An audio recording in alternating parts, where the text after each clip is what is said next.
to, že jste si zvolila podporovat vlastně zrovna Linku bezpečí? Moje spolupráce s Linkou bezpečí trvá už 3. rok a vlastně je to taková 3. spolupráce. Každý rok jedna. A co vás vedlo k tomu vlastně jako zrovna Linka bezpečí, že jste... Samozřejmě v dnešní době těch různých organizací, které potřebují pomoc, je strašně moc. Ať jsou to organizace, ať jsou to nadace, ať jsou to jednotlivci, ale Linka bezpečí se týká dětí.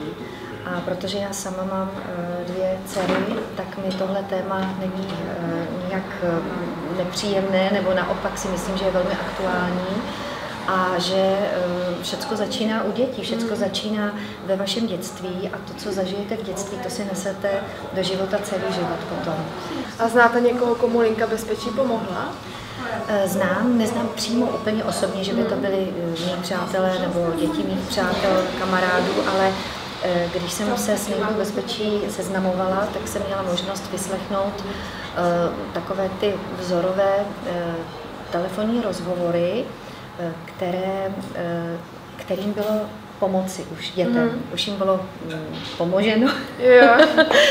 A měla jsem z toho velkou radost, protože v těch hlasech těch dětí bylo opravdu cítit velký volání SOS a už jenom to, že se rozhodnou udělat ten krok, zavolat na to číslo, je velký odhodlání, protože většinou, když má člověk nějakou bolest anebo strach, tak se uzavře sám do sebe a někdy to potom končí špatně, protože to neumí ani dospělý, ani dítě vyřešit samo. Proto si myslím, že Linka bezpečí je úžasnou pomocnou rukou právě pro děti a myslím si, že se děti vůbec nemusí obávat a bát to číslo vytočit, když opravdu cítí, že to potřebují. A myslím si, že ten postup byl hrozně hezký a fajn, protože to bylo takovou laskavou formou a myslím si, že ty děti si to v tu chvíli uvědomili a uvědomili si taky to, že na to nejsou sami. A byl tam nějaký příběh, který vám třeba utkvěl v paměti trošku, nebo? Těch příběhů, já si myslím, že každý příběh je jako ojedinělý, úplně vám neřeknu konkrétně teďka, ale každopádně když tam je důležitá ta odvaha, protože vždycky, když člověk má nějaký strach nebo bol, tak se za to trochu i stydí a nechce se svěřit a je to otázka i dospělý, že málo kdy dospělý třeba vyhledá psychologa, protože si v ten moment připadá, že je nemocný nebo neschopný nebo divný. A u dětí je to ještě o to těžší, že mají strach i z toho, co kdyby se to náhodou někdo dozvěděl.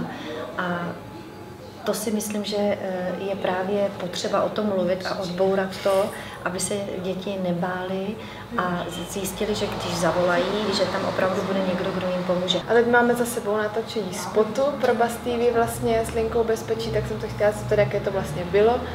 Nebo jaký z toho máte pocit? Tak natáčení vlastně na obraz je moje první spolupráce s Linkou. Natáčení proběhlo strašně hezky a fajn díky celému štábu a díky Honzíkovi, který je moc šikovný. To je vlastně hlavní aktér, který stvárňuje nešťastného chlapce.